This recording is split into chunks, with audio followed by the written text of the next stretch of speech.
Inquilab TV prime time news కి స్వాగతం.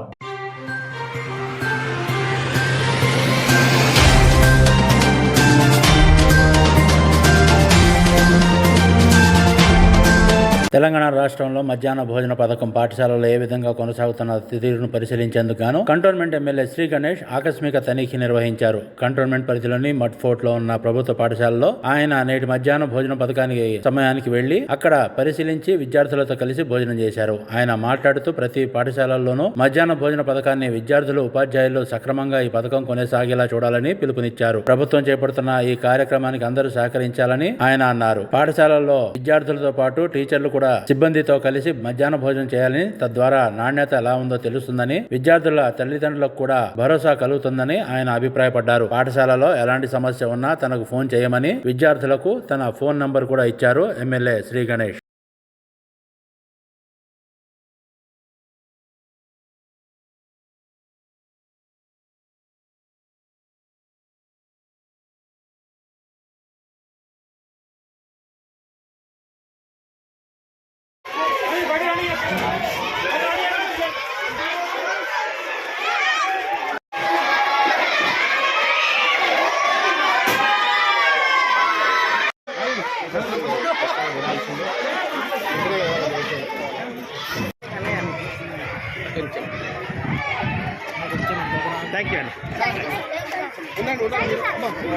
మన మడ్ఫోర్ట్ గవర్నమెంట్ స్కూల్లో మధ్యాహ్నం భోజనం ఈ పిల్లలతో కలిసి, టీచర్లతో కలిసి భోజనం చేయడం జరిగింది.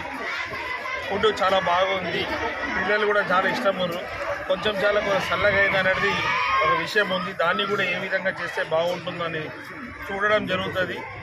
ఏ విధంగా అయితే మన అందరికీ తెలుసు, గౌరవ ముఖ్యమంత్రి గారు యావత్ తెలంగాణ రాష్ట్రం ఉన్న అన్ని పాఠశాలలు, గురుకులలో మధ్యాహ్నం భోజనం నాణ్యతగా ఉండాలి, వాళ్ళకి డైట్ కూడా ఛార్జెస్ పెంచి మంచి పౌష్టికాహారం అందించాలి, పిల్లలు ఆరోగ్యంగా ఉంటే సమాజం ఆరోగ్యంగా ఉంటుందనే ఉద్దేశంతో, పిల్లలు బలంగా ఉండాలా, యాక్టివ్గా ఉండాలనే ఉద్దేశంతో వీళ్ళకి డైట్ ఛార్జెస్ కూడా గతంలో బీఆర్ఎస్ ప్రభుత్వం ఏనాడు ఆలోచించిన విషయం కూడా మన కాంగ్రెస్ ప్రభుత్వం, మన ముఖ్యమంత్రి గారు విద్యార్థులు బాగుంటే అన్ని విధంగా అందరూ బాగుంటారనే ఉద్దేశంతో వీళ్ళకి మంచి ఫుడ్ ఏర్పాటు చేయడం జరిగింది. అందులో భాగంగానే నేను ఈరోజు ఈ స్కూల్స్కి వచ్చి చూడడం జరిగింది. స్కూల్స్ టీచర్స్ని కూడా నేను రిక్వెస్ట్ చేయడం జరిగింది, రోజు మీరు కూడా వీళ్ళతో పాటు భోజనం చేస్తే ఏమైనా చేంజెస్ ఉంటే మీరు కూడా మా దృష్టికి తీసుకురావచ్చు, పైన కూడా తీసుకెళ్తే ఎలాంటి ఇబ్బందులు లేకుండా అందరికీ మంచి ఫుడ్ అందించే విధంగా చూడాలనేది వాళ్ళని కూడా కోరడం జరిగింది.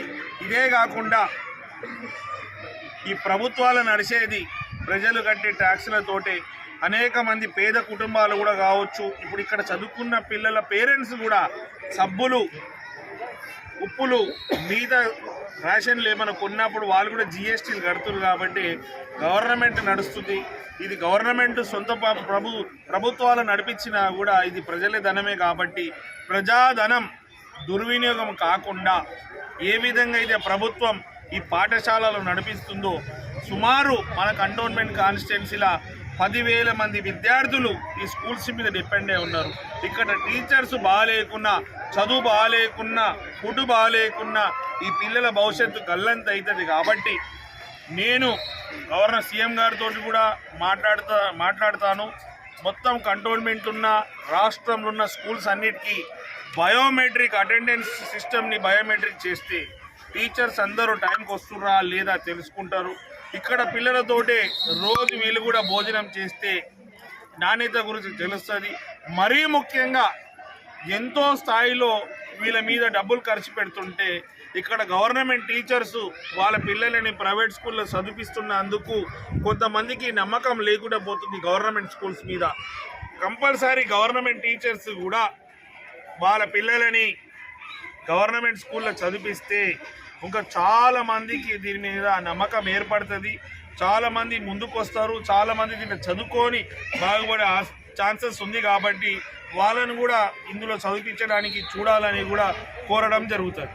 మన బస్తీ దవాఖానా ఎలా గవర్నమెంట్ స్కూల్ అంటే మీరు ఏమనుకుని అట్లా ఎందుకు ఈ విధమైన నిర్ణయాలు తీసుకున్నారు? అంటే నేను గత కొన్ని సంవత్సరాల నుంచి చిన్నప్పటి నుంచి నేను గమనించాను ఏంటంటే గవర్నమెంట్లు ఎవరున్నా కూడా సిస్టంలో పనిచేసేది ఈ అఫీషియల్సే, ఈ టీచర్సే, మిగతా డాక్టర్సే. కాబట్టి వీళ్ళందరూ క్రమశిక్షణగా పని చేయకుంటే, ఇంట్రెస్ట్గా పని చేయకుంటే, సిస్టమైజ్ లేకుంటే మొత్తం సిస్టానికే నష్టం. కాబట్టి సిస్టమైజ్డ్ ఉండాలనే ఉద్దేశంతో నేను మొన్న యూపీఎస్సీకి వెళ్ళాను, బస్తీ దవాఖానకి వెళ్ళాను, ఇక్కడ వచ్చాను.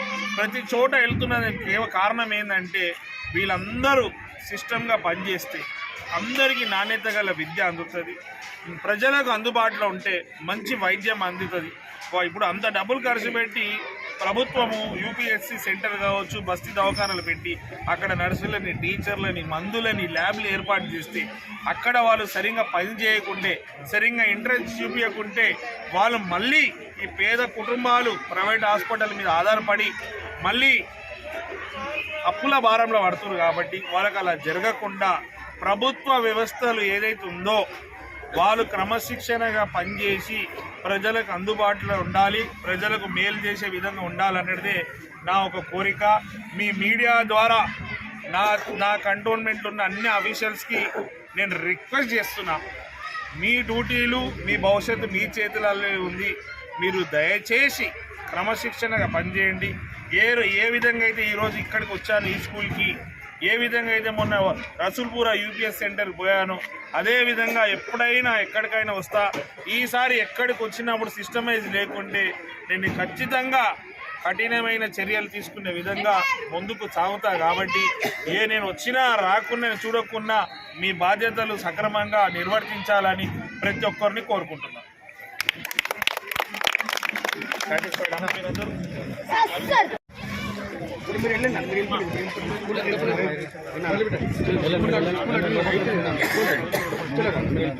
ఇంక్లాబ్ టీవీ వీడియోలు మీకు నచ్చినట్లయితే లైక్ చేయండి, షేర్ చేయండి, కమెంట్ చేయడం మర్చిపోకండి. సబ్స్క్రైబ్ చేయని వాళ్ళు వెంటనే సబ్స్క్రైబ్ చేసుకోండి. మా వీడియోలు మీరు వెంటనే చూడాలనుకుంటే కింద ఉన్న గంట సింబల్ని గట్టిగా కొట్టండి.